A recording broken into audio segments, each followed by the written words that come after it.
الحمد لله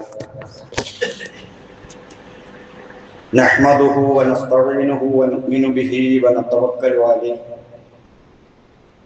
ونعوذ بالله من شرور أنفسنا ومن سيئات أعمالنا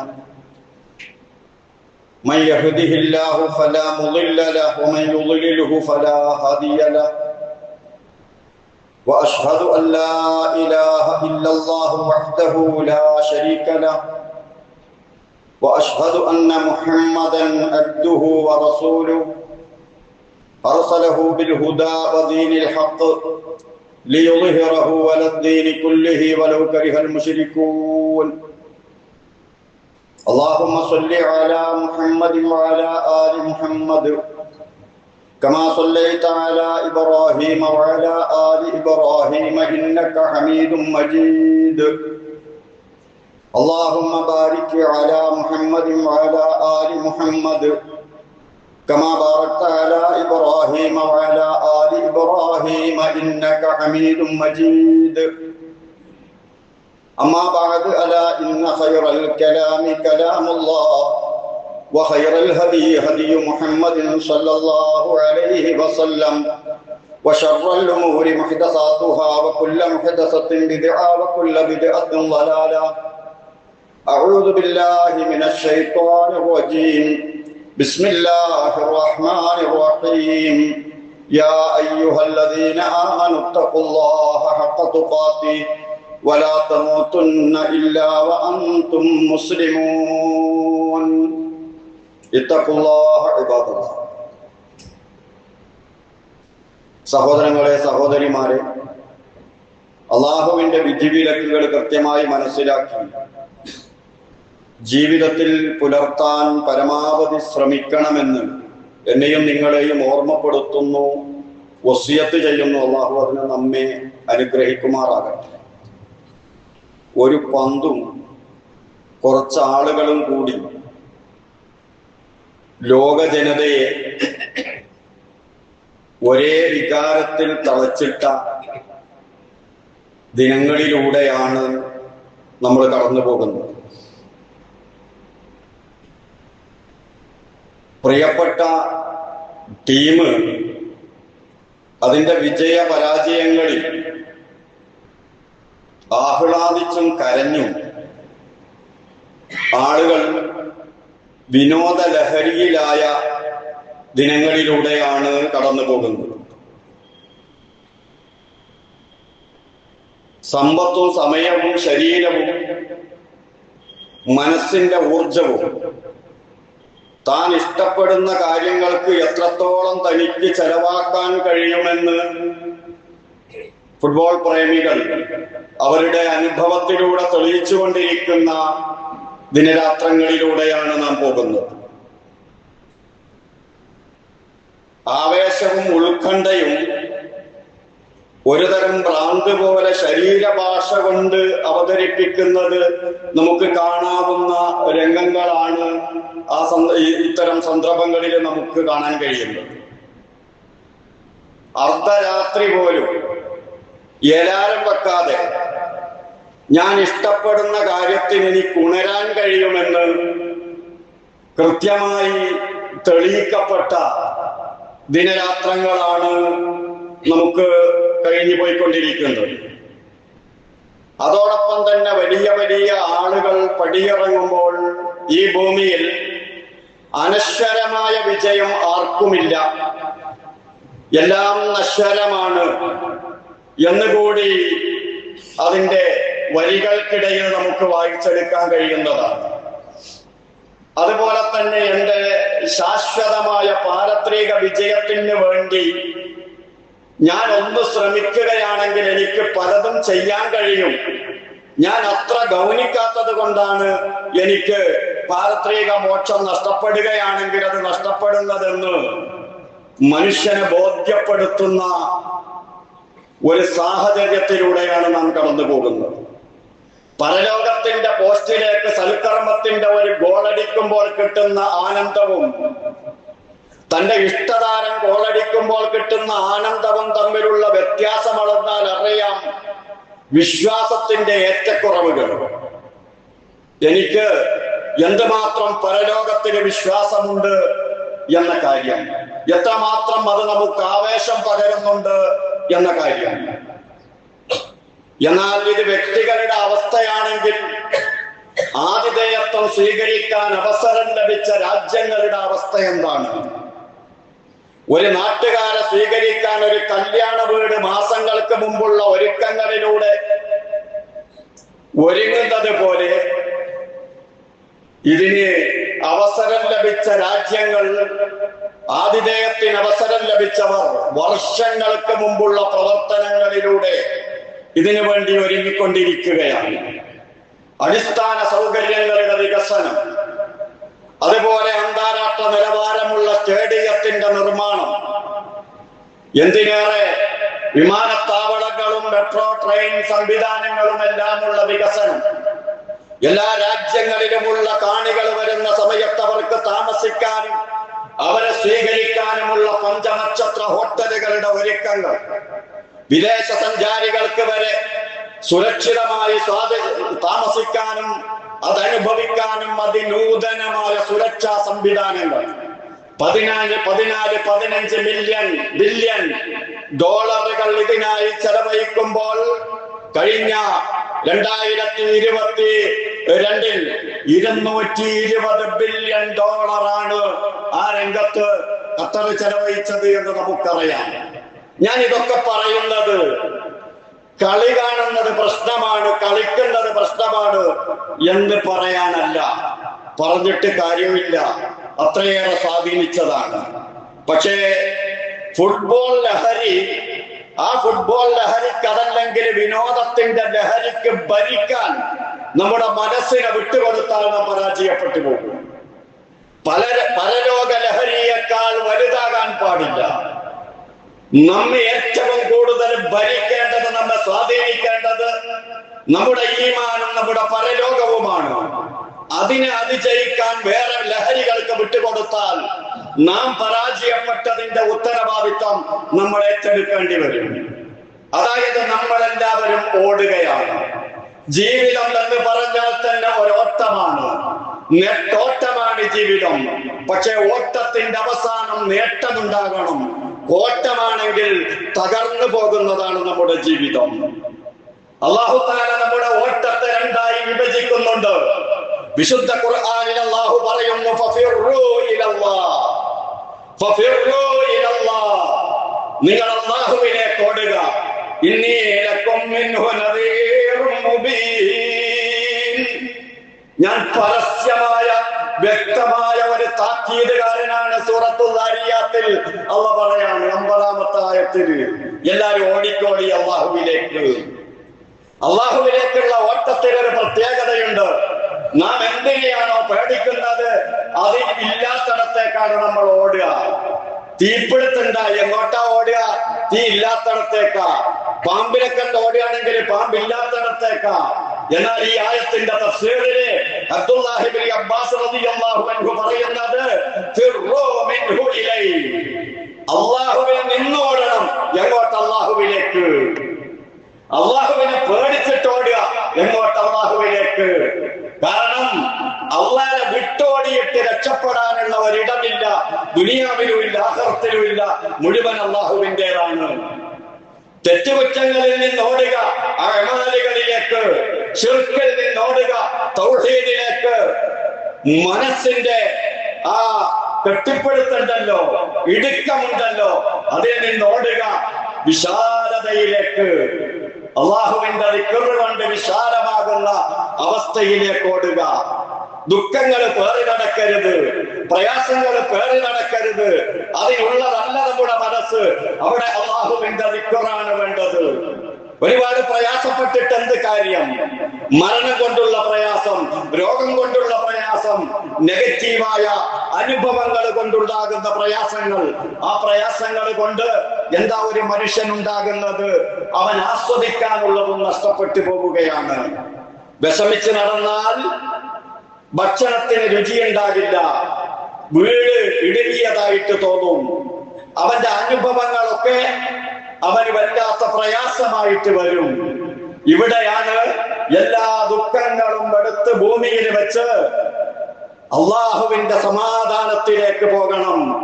ഉറങ്ങാൻ കിടക്കുമ്പോ പറയുന്നില്ലേ, ലാ മൽജഅ വലാ മൻജഅ മിൻക ഇല്ലാ ഇലൈക്. അള്ളാഹുവേ, ഒരു അഭയകേന്ദ്രമില്ല, ഒരു രക്ഷാകേന്ദ്രമില്ല നിന്നിൽ നിന്ന് നിന്നിലേക്കല്ലാതെ. അള്ളാഹുവിൽ നിന്ന് രക്ഷപ്പെടണോ, അള്ളാഹുവിലേക്ക് ഓടണം. അതേ, അവന്റെ ശിക്ഷയിൽ നിന്ന് അവന്റെ രക്ഷയിലേക്ക്, അവന്റെ നരകത്തിൽ നിന്ന് അവന്റെ സ്വർഗത്തിലേക്ക്. എന്തിനാണ് നമ്മൾ അള്ളാഹുവിലേക്ക് ഓടുന്നത്? എന്തിനാണ് നമ്മൾ ഓടുന്നത്? ഏറ്റവും വലിയ പരാജയം എന്താണ് സഹോദരങ്ങളെ?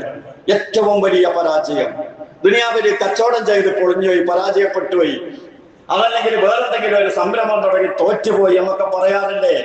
അതൊക്കെ പരിഹാരമുള്ള പരാജയമാണ്.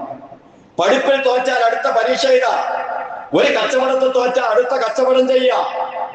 ഏത് പരാജയവും ആത്യന്തികമായ പരാജയമല്ല.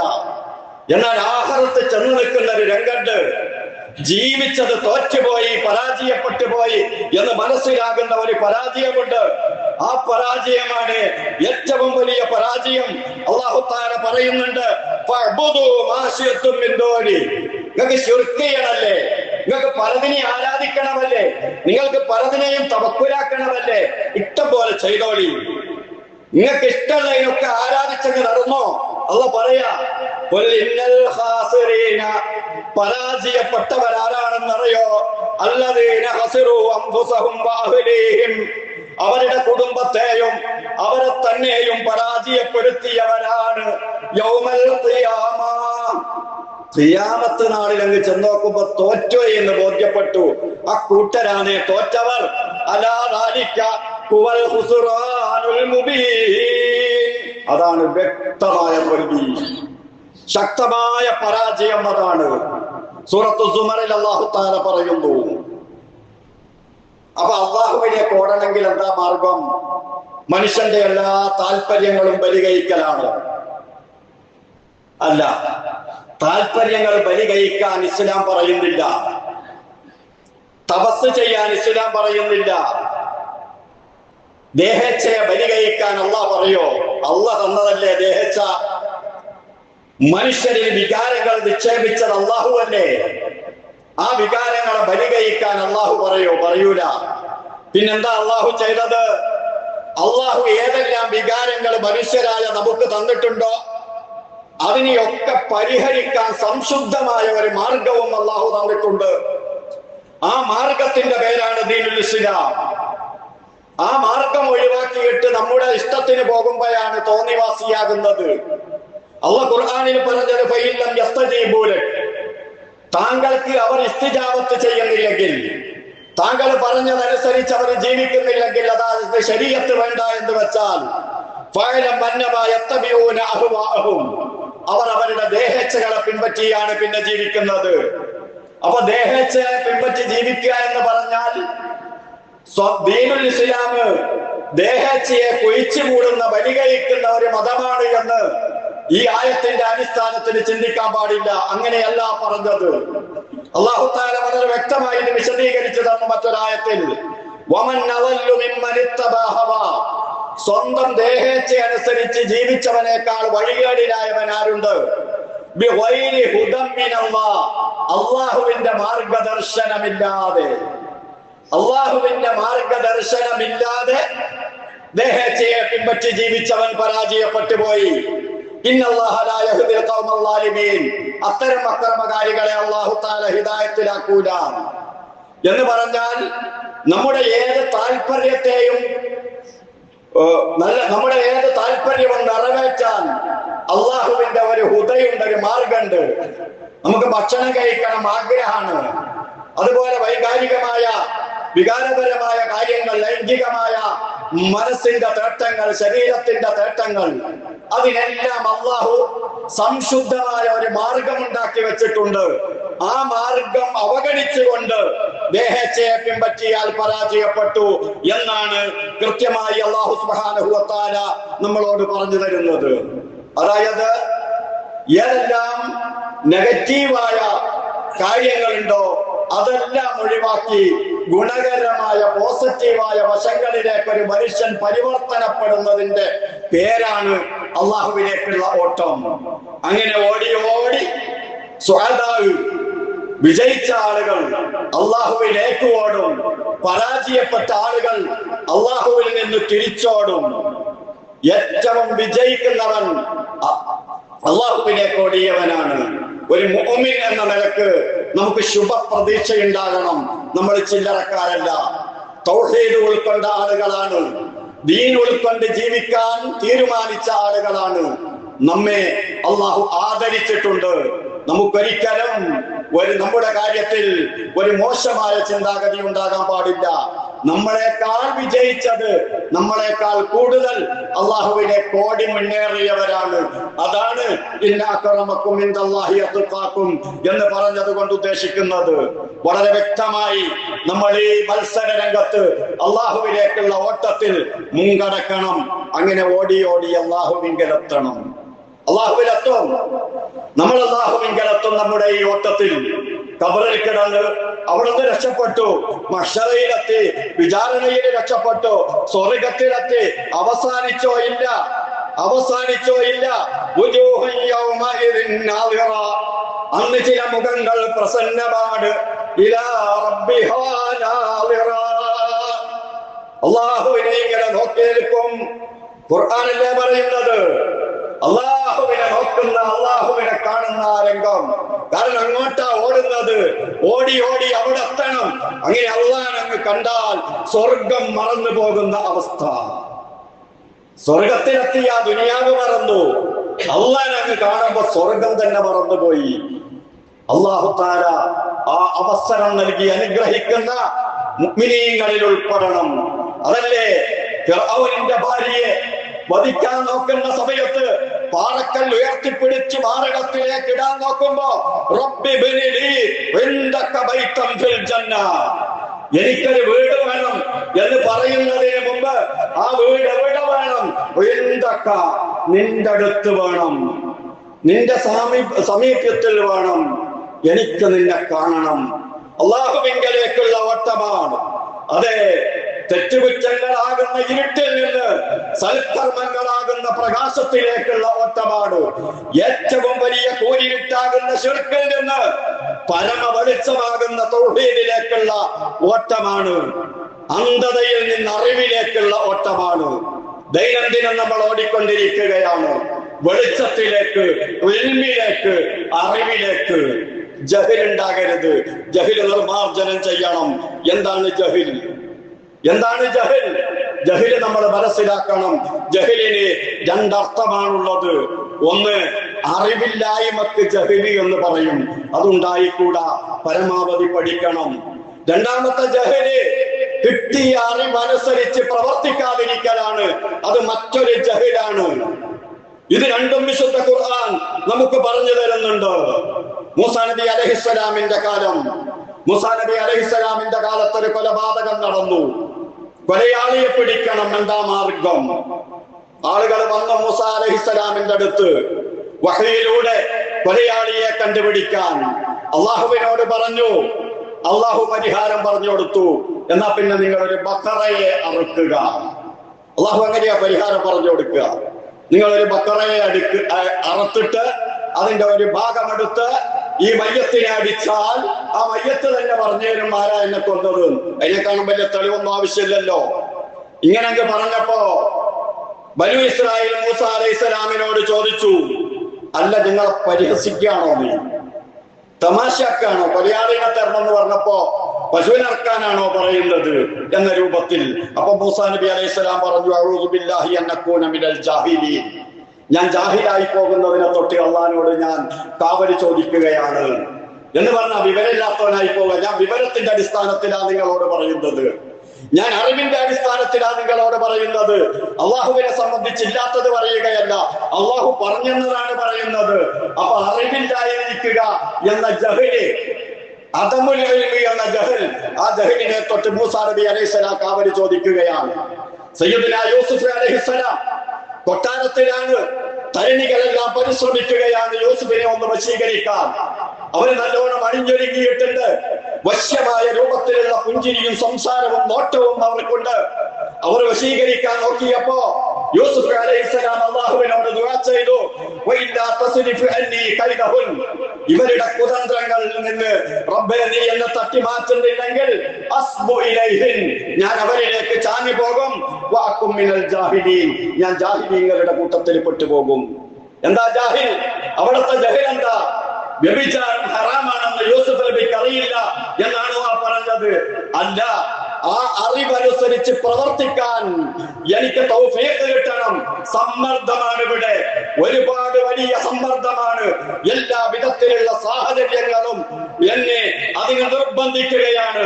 നിന്റെ കഴിവ്, നിന്റെ പ്രത്യേകമായ നോട്ടം, പരിഗണന, തൗഫീഖ് അതെനിക്ക് വേണമെന്ന് യൂസുഫ് നബി അലൈഹിസ്സലാം പറഞ്ഞപ്പോ അല്ലാഹു തആല ആ ജഹലിൽ നിന്ന് യൂസുഫ് നബി അലൈഹിസ്സലാമിനെ രക്ഷപ്പെടുത്തി. അവിടുത്തെ ജഹൽ ഏതാണ്?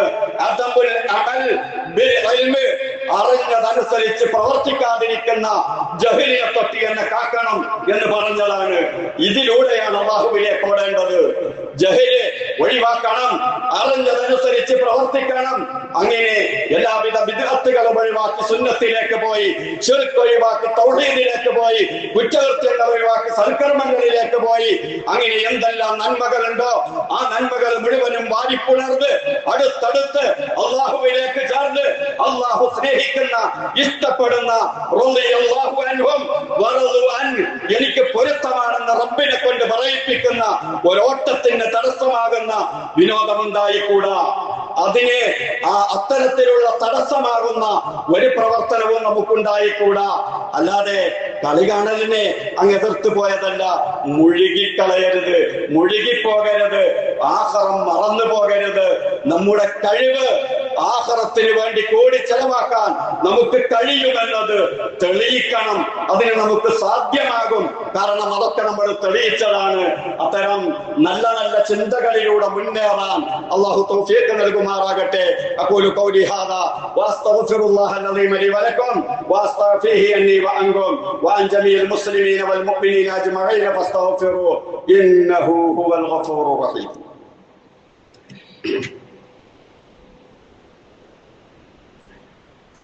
അൽഹംദുലില്ലാഹ് വസ്സലാത്തു വസ്സലാമു അലാ റസൂലില്ലാഹ് വഅലാ ആലിഹിൽ ഫായിസീന ബിറളില്ലാഹ് ഊസീകും ഇബാദല്ലാഹി വഇയ്യായ ബിതഖ്വല്ലാഹ്.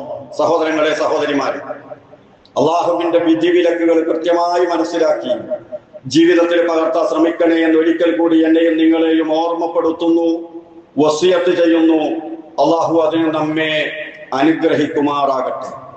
സാധാരണ നമസ്കാരങ്ങളിൽ സംഭവിക്കാറുള്ള അപാകതകളും അതുപോലെ നമസ്കാരത്തിന്റെ സ്വീകാര്യതയ്ക്ക് കൂടുതൽ അനുയോജ്യമായ സുന്നത്തായ വശങ്ങളും നമ്മൾ പഠിക്കുകയും പഠിച്ചതനുസരിച്ച് പ്രവർത്തിച്ച് അതിനെതിരായിട്ടാണ് ശീലിച്ചതെങ്കിൽ അത്തരം ശീലങ്ങളെല്ലാം മാറ്റി ദൈനംദിനം നമ്മുടെ നമസ്കാരങ്ങളെല്ലാം നന്നാക്കണം. നമസ്കാരത്തിൽ 4 തവണ ഇരു കൈകളും ചെവിക്ക് നേരെ ഉയർത്തേണ്ടതുണ്ട്. അഥവാ ഇരു കൈകളും ചെവിക്ക് നേരെ, അതല്ലെങ്കിൽ ചുമലിന്റെ നേരെ ഉയർത്തുമ്പോൾ ആ കൈ ഖിബിലയുടെ നേരെ തുറന്നിട്ടുകൊണ്ട് ഉയർത്തുന്ന രീതിയാണ് റസൂലുള്ളാഹി സ്വല്ലല്ലാഹു അലൈഹി വസല്ലമ പഠിപ്പിച്ചത്. അല്ലാതെ ഈ രൂപത്തിലല്ല, കൈ മടക്കി പിടിച്ചിട്ടുമല്ല. എപ്പോഴൊക്കെയാണ് ഉയർത്തേണ്ടത്? ഒന്ന് തക്ബീറത്തുൽ ഇഹ്റാം കെട്ടുന്ന തുടക്കത്തിലാണ്. അല്ലാഹു അക്ബർ എന്ന് പറഞ്ഞ് കൈ പിടിക്കുന്നതിൽ ഒരുപാട് അർത്ഥങ്ങൾ ഉൾക്കൊള്ളുന്നുണ്ട്. തുറന്നു പിടിക്കുകയാണ് നമ്മുടെ കൈ. നമ്മുടെ കൈയുടെ പുറഭാഗം കൊണ്ട് പിന്നിലേക്ക് എല്ലാവിധ നമസ്കാരത്തിന് വിരുദ്ധമായ, അള്ളാഹുവുമായി അഭിമുഖീകരിക്കുന്നതിന് വിരുദ്ധമായ എല്ലാ ചിന്താഗതികളും തട്ടിമാറ്റി എന്റെ കയ്യിൽ ഒന്നുമില്ല എന്ന രൂപത്തിൽ എന്നെ കൊണ്ട് പലതും പറയുന്നു, പണ്ഡിതനാണ്, വലിയ പ്രവർത്തകനാണ്, അള്ളാഹുവിന്റെ മുന്നിൽ വെറും കൈ ഇല്ല, ഒന്നുമില്ല, ഒരു പച്ച മനുഷ്യൻ, വെറും ഒരു പാവം എന്ന രൂപത്തിൽ അടിയറവ് പറഞ്ഞ് നാം ആ കയ്യ് നെഞ്ചോട് ചേർത്ത് വെക്കുകയാണ്. ഒന്നാമത്തെ അവസരം അതാണ്. രണ്ടാമത്തെ അവസരം അല്ലാഹു അക്ബർ എന്ന് പറഞ്ഞ് റുകൂഇലേക്ക് പോകുമ്പോൾ കൈ ഉയർത്തേണ്ടതുണ്ട് ചുമലിന് നേരെ. 3 സമി അല്ലാഹു ലിമൻ ഹമീദ എന്ന് പറഞ്ഞുകൊണ്ട് ഉയരുമ്പോൾ കൈ ഉയർത്തേണ്ടതുണ്ട്. ഇത് എല്ലാ റക്അത്തിലും റുകൂഇലേക്ക് പോകുമ്പോഴും ഉയരുമ്പോഴും ഉള്ളത്, എല്ലാ റക്അത്തിലും തക്ബീറത്തുൽ ഇഹ്റാമിലുള്ളത് തുടക്കത്തിലും എല്ലാ നമസ്കാരത്തിനും ഉള്ളതാണ്. എന്നാൽ നാലാമത്തെ സന്ദർഭം 4 3 റക്അത്തുള്ള നമസ്കാരങ്ങൾക്ക് മാത്രമേ ഉള്ളൂ. അഥവാ ആദ്യത്തെ അത്തഹിയാത്തിൽ നിന്ന് ഉയർന്നു വരുമ്പോ അവിടെ കൈ ഉയർത്തണം. മഗ്രിബ് നിസ്കാരത്തിലും ളുഹറിലും അസറിലും ഇശായിലും ഒക്കെ ഉണ്ട്. സുബഹിയില് ഈ 4ാമത്തെ കൈ ഉയർത്തലില്ലല്ലോ, കാരണം ഒരു അത്തഹിയാത്തല്ലേ ഉള്ളൂ. അപ്പൊ അതുകൊണ്ട് തന്നെ ഈ 4 സന്ദർഭങ്ങളും കൃത്യമായി മനസ്സിലാക്കി വെക്കുകയും ആ 4 സന്ദർഭങ്ങളിലും സുന്നത്തിലുള്ളത് പോലെ തന്നെ കൈ ഉയർത്തുകയും ചെയ്യണം. അങ്ങനെ എല്ലാ സുന്നത്തുകളും പാലിക്കാൻ അള്ളാഹു നമുക്ക് തൗഫീഖ് നൽകുമാറാകട്ടെ. റസൂലുള്ളാഹിയുടെ സുന്നത്ത് ഓരോന്ന് മനസ്സിലാക്കി കർമ്മങ്ങളിലൂടെ അത് പൂർത്തിയാക്കാൻ, ജീവിതത്തിലൂടെ കൊണ്ടു നടക്കാൻ തൗഫീഖ് നൽകുമാറാകട്ടെ. അള്ളാഹുവേ, യഥാർത്ഥ അറിവ് നൽകി നിന്നിലേക്ക് ആ അറിവിലൂടെ അടുക്കാൻ നീ തൗഫീഖ് നൽകിയ മുഅ്മിനീങ്ങളുടെ കൂട്ടത്തിൽ ഞങ്ങളെ ഉൾപ്പെടുത്തി അനുഗ്രഹിക്കണേ റഹ്മാനെ. നീ ഇഷ്ടപ്പെടുന്ന ആളുകളുടെ കൂട്ടത്തിൽ ഞങ്ങളെ സ്വീകരിക്കണേ റഹ്മാനെ. അതിന് തടസ്സമായ വിശ്വാസമോ പ്രവർത്തനങ്ങളോ ചിന്താഗതികളോ സ്വഭാവമോ ഞങ്ങളിലുണ്ടെങ്കിൽ അത് നീ തന്നെ തിരുത്തി ഞങ്ങളെ നന്നാക്കി തരണേ റഹ്മാനെ. നിന്റെ റഹ്മത്ത് നീ ചൊരിയണേ റഹ്മാനെ. സജ്ജനങ്ങളോടൊപ്പം നിന്റെ സ്വർഗത്തിൽ ഒരുമിച്ച് കൂട്ടിത്തരണേ റഹ്മാനെ. രോഗം കൊണ്ട് വലയുന്ന ബുദ്ധിമുട്ടുന്ന പല ആളുകളും ദുആ വസിയ്യത്ത് ചെയ്തിട്ടുണ്ട്. അല്ലാഹുവേ, നീയാണ് ഷാഫി, നീയാണ് ശമനം നൽകുന്നവൻ. നല്ല ആരോഗ്യം നൽകണേ റഹ്മാനെ. ശിഫ നൽകി അനുഗ്രഹിക്കണേ റഹ്മാനെ. ആരോഗ്യത്തോടു കൂടിയുള്ള ദീർഘായുസ് നൽകണേ റഹ്മാനെ.